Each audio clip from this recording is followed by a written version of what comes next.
नमस्कार मित्रांनो, the GK zone Marathi या चॅनलमध्ये आपले स्वागत आहे. आज आपण नोंदणी व मुद्रांक विभाग 2025 भरतीसाठी मराठी व्याकरणवर आधारित प्रश्नोत्तरे घेणार आहोत. चला तर सुरू करूया.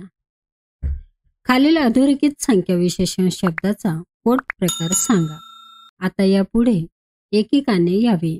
या अधोरेखित संख्या विशेषण शब्दाचा पोट प्रकार आहे पृथक्वाचक प्रकार. हे संख्या विशेषण वस्तूची किंवा व्यक्तीची विभागणी किंवा पृथक्करण दर्शविते. म्हणजे एक एक करून प्रत्येकी या अर्थाने एकेकाने या शब्दातून एक एक करून यावे असा अर्थ व्यक्त होतो, ज्यामुळे ते पृथक्वाचक संख्या विशेषण ठरते. आम्हा मुलांना कोण विचारतो या वाक्यातील अधोरेखित शब्दाची अचूक शब्दजात सांगा. आम्हा मुलांना कोण विचारतो या वाक्यातील अधोरेखित शब्दाची अचूक शब्दजात आहे सार्वनामिक विशेषण. जेव्हा एखादे सर्वनाम नामापूर्वी येते आणि त्या नामाबद्दल अधिक माहिती सांगते, म्हणजेच विशेषणाचे कार्य करते, तेव्हा त्याला सार्वनामिक विशेषण असे म्हणतात. कोण हे मूळतः प्रश्नार्थक सर्वनाम आहे, परंतु ते मुलांना या नामापूर्वी आले आहे आणि कोणत्या मुलांना असा प्रश्न विचारून मुलांना त्या नामाची व्याप्ती मर्यादित करत आहे.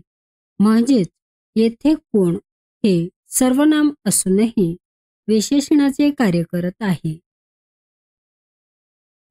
त्याचा मोठा भाऊ गावी गेला या वाक्याचा प्रकार ओळखा. या वाक्याचा प्रकार आहे विधानार्थी वाक्य. ज्या वाक्यात केवळ विधान केले जाते किंवा माहिती दिली जाते अशा वाक्याला विधानार्थी वाक्य म्हणतात. या वाक्याच्या शेवटी पूर्णविराम असतो. त्याचा मोठा भाऊ गावी गेला हे वाक्य फक्त एक माहिती देत आहे की त्याचा मोठा भाऊ गावी गेला आहे. यात कोणताही प्रश्न विचारलेला नाही, उद्गार व्यक्त केलेला नाही किंवा आज्ञा दिलेली देखील नाही. त्यामुळे हे विधानार्थी वाक्य आहे.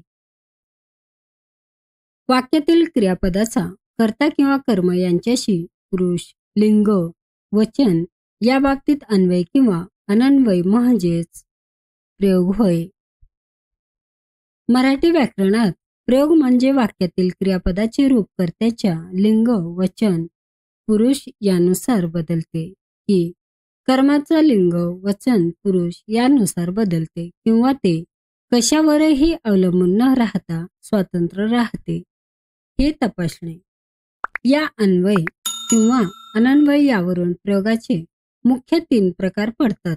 कर्तरी प्रयोग. पहिला प्रकार, क्रियापदाचे रूप कर्त्याच्या लिंग, वचन, पुरुषानुसार बदलते. कर्मणी प्रयोग. क्रियापदाचे रूप कर्माच्या लिंग, वचन, पुरुषानुसार बदलते. भावी प्रयोग. क्रियापदाचे रूप कर्ता किंवा कर्म त्यांच्या लिंग, वचन, पुरुषानुसार बदलत नाही. ते नेहमी तृतीय पुरुषी नपुंसकलिंगी एकवचनी राहते. त्यामुळे क्रियापदाचे कर्ता किंवा कर्माशी असलेले लिंग, वचन, पुरुष या बाबतीत नाते म्हणजेच प्रयोग होय.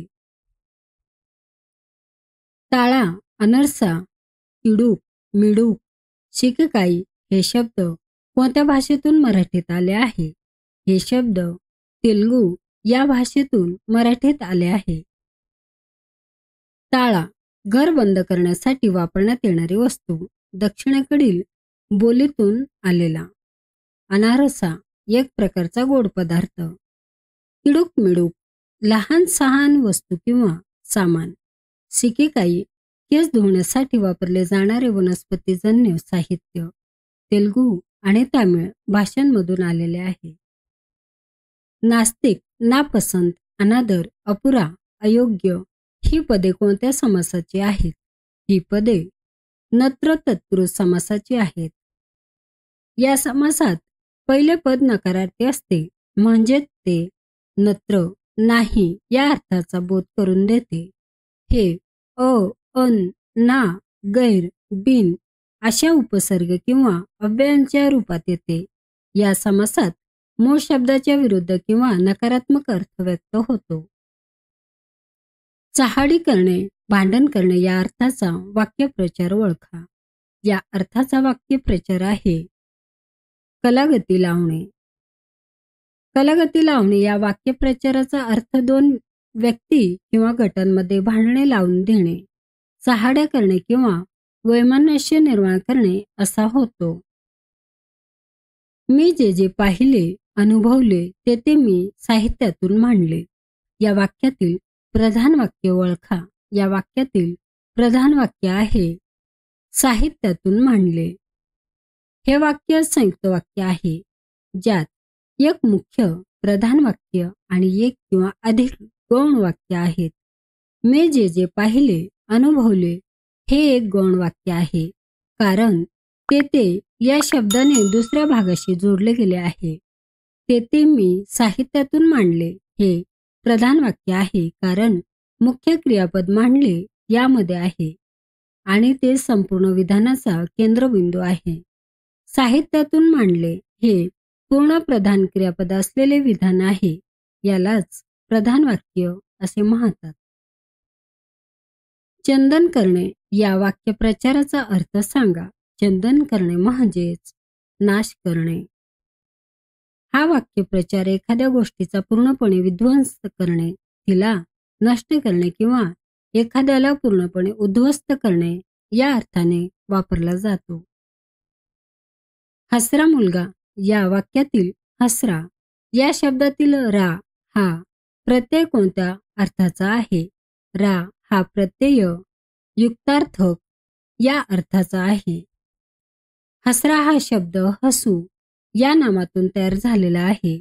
यात रा हा प्रत्यय आहे.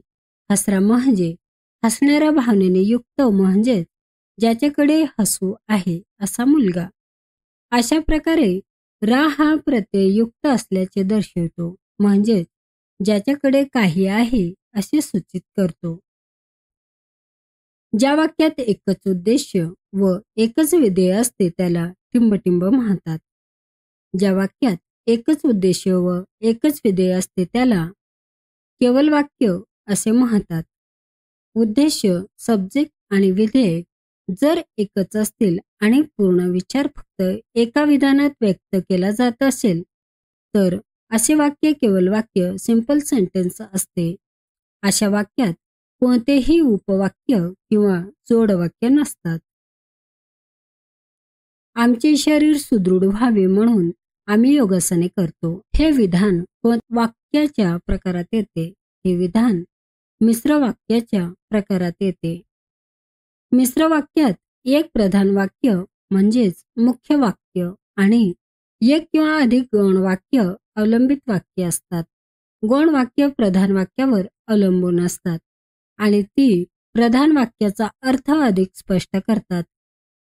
ती कारण, म्हणून, जेव्हा, तेव्हा, जर, तर, की यासारख्या अव्ययाने जोडलेले असतात.